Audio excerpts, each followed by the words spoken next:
MP board class 10th वाले सभी students के लिए यहाँ पर गणित विषय का रुक जाना नहीं परीक्षा का पेपर मेरे द्वारा आज यहाँ पर बताया जा रहा है। सभी छात्रीगण विद्यार्थीगण जो अब सेट पेपर देख रहे हैं वो सेट सी देख पा रहे हैं और सेट ए और बी चैनल पर मैंने डाल दिए हैं। माय डियर फ्रेंड्स, मैंने जैसे कि आपसे कहा है कि सेट ए से लेकर सेट ई तक 5 सेट पेपर मेरे द्वारा बताए जाएंगे जो कि एग्ज़ाम की दृष्टि से मोस्ट इंपॉर्टेंट क्वेश्चन होंगे। इसलिए आईएमपी क्वेश्चन पढ़ें। और कई सारे बच्चे मेरे पास कमेंट करते हैं कि सर हमें रियल पेपर चाहिए। तो प्यारे विद्यार्थियों, रियल पेपर नहीं होता है, पेपर लीक नहीं होते हैं, ठीक है। तो बिल्कुल भी आप रियल या वायरल के पेपर के चक्कर में ना पड़ें। जितना ज़्यादा हो सके मोस्ट इंपॉर्टेंट क्वेश्चन पढ़ें जो कि मैं आपको बताता हूँ, और साथ ही आप सेल्फ स्टडी भी करें जिससे कि आपकी एग्ज़ाम में हेल्प हो सके। ये पूरा का पूरा पेपर रहेगा जो कि आप स्क्रीन के सामने देख पा रहे हैं। क्वेश्चन नंबर पूछा गया है आपसे कि किसी घटना की सभी संभव प्रायिकताओं का योग सदैव होता है। तो प्यारे विद्यार्थियों, इसमें आपका सही आंसर क्या हो जाएगा? तो इसमें आपका जो सही आंसर होगा, इसमें आपको एक करेक्ट आंसर के रूप में लिखना रहेगा, एक आपका सही होगा। एक बहुपद जिसकी घात 3 है वह बहुपद कहलाता है। तो उसे हम त्रिघात बहुपद के नाम से जानते हैं। तो यहाँ पर आपका आंसर क्या होगा? त्रिघात बहुपद। यहाँ पर आपको एक समांतर श्रेणी दी गई है 3/2, 1/2, -1/2, -3/2 का जो सर्वांतर होता है और सर्वांतर कितना होगा? तो सर्वांतर आपको लिखना है -1। एक समांतर श्रेणी का प्रथम पद ए एवं सर्वांतर डी हो तो एनवं पद ज्ञात कीजिए। तो प्यारे विद्यार्थियों, एनवं पद क्या हो जाएगा? a + n - 1 d। क्या लिखना है? a + n - 1 d। स्क्रीनशॉट आपको ले लेना है। बढ़ेंगे हमारे अगले क्वेश्चन की ओर। अगला क्वेश्चन आएगा कि वृत्त को 2 बिंदु पर प्रतिच्छेद करने वाली रेखा को क्या कहते हैं? तो प्यारे विद्यार्थियों, वृत्त को 2 बिंदु पर प्रतिच्छेद जो रेखा करती है उसे क्या बोला जाता है? तो यहाँ पर आपको आंसर बताना है, उसे छेदक रेखा कहते हैं। तो यहाँ पर आंसर के रूप में लिखना है आपको छेदक रेखा। एक वृत्त की समांतर स्पर्श रेखाएं हो सकती है। तो एक वृत्त की कितनी समांतर स्पर्श रेखाएं हो सकती है? तो बिल्कुल माय डियर फ्रेंड्स, एक बार सभी स्टूडेंट्स वीडियो को लाइक कर दीजिएगा, है ना। एक वृत्त की 2 समांतर स्पर्श रेखाएं हो सकती है। तो इसमें आपको 2 करेक्ट उत्तर के रूप में लिखना है। बढ़ेंगे हमारे अगले प्रश्न की ओर।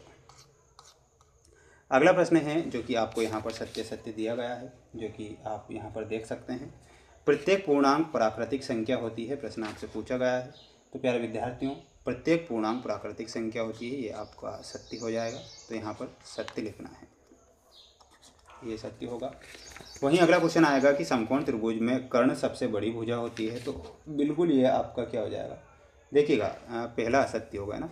समकोण त्रिभुज में कर्ण, देखिए यहाँ पर कर्ण लिखा है, कर्ण सबसे बड़ी भुजा होती है, ये आपको सत्य के रूप में लिखना है। किसी बिंदु की y अक्ष से दूरी उस बिंदु का y निर्देशांक होती है। तो ये क्या हो जाएगा? गलत आपका हो जाएगा। क्षैतिज तल से ऊपर की ओर देखने पर दृष्टि रेखा क्षैतिज रेखा के साथ अवनमन कोण बनाती है। तो बिल्कुल ये आपका सत्य होगा, ठीक है। तो यहाँ पर आपको सत्य नहीं, सत्य होगा ना, क्षैतिज तल से गलत हो जाएगा ना, सत्य। अगला देख लीजिएगा, घटना ए की प्रायिकता एक ऐसी संख्या पी है कि बिल्कुल ये आपका यहाँ पर सत्य है। दीर्घ वृत्तखंड का क्षेत्रफल संगत त्रिभुजखंड के क्षेत्रफल से कम होता है। तो ये आपको सत्य लिखना है, स्क्रीनशॉट इसका ले सकते हैं। बढ़ेंगे हमारे अगले क्वेश्चन की ओर। माय डियर फ्रेंड्स, अच्छे से याद करके जाना है और ये आपकी जोड़ी रहेगी जो कि आप स्क्रीन के सामने देख पा रहे हैं। तो बिल्कुल ध्यान से पूरी जोड़ी को आप देखेंगे और याद आप करेंगे। 0 y बिंदु की कोटि में आपको y से मिलाना है। x 0 बिंदु की भुजा में x sin square theta plus cos square theta में 1, 0 4 एवं 3 0 के बीच की दूरी 5, 9 sec square a - 9 tan square a का मान कितना होता है? 9। टेन थीटा का मान कितना होता है? साइन थीटा बटा कोस थीटा, है ना। जस्ट सामने आंसर है। और ये आपका अगला क्वेश्चन जो कि आप यहाँ पर देख रहे हैं, यदि a b c वास्तविक संख्या है और a बराबर नहीं 0 तब द्विघात समीकरण किस रूप में होगा?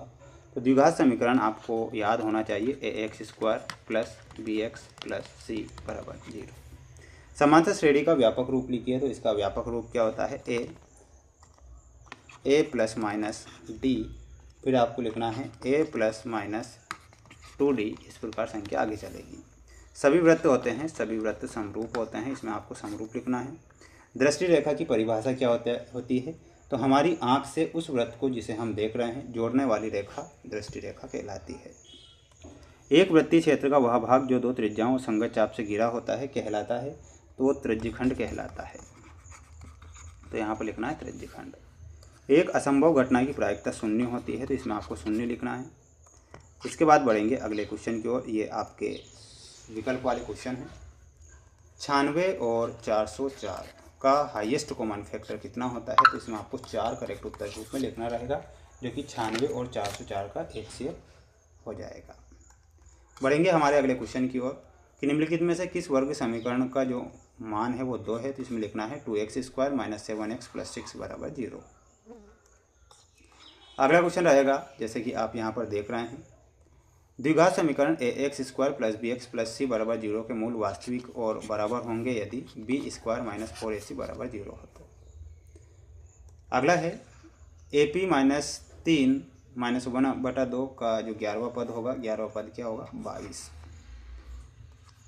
अगला क्वेश्चन है जो कि आप देख पा रहे हैं, बिंदु 2, 3 तथा 4, 1 के बीच की दूरी कितनी हो जाएगी, तो इसकी जो दूरी हो जाएगी तो आपको ध्यान रखना रहेगा, वो हो जाएगी करनी 8।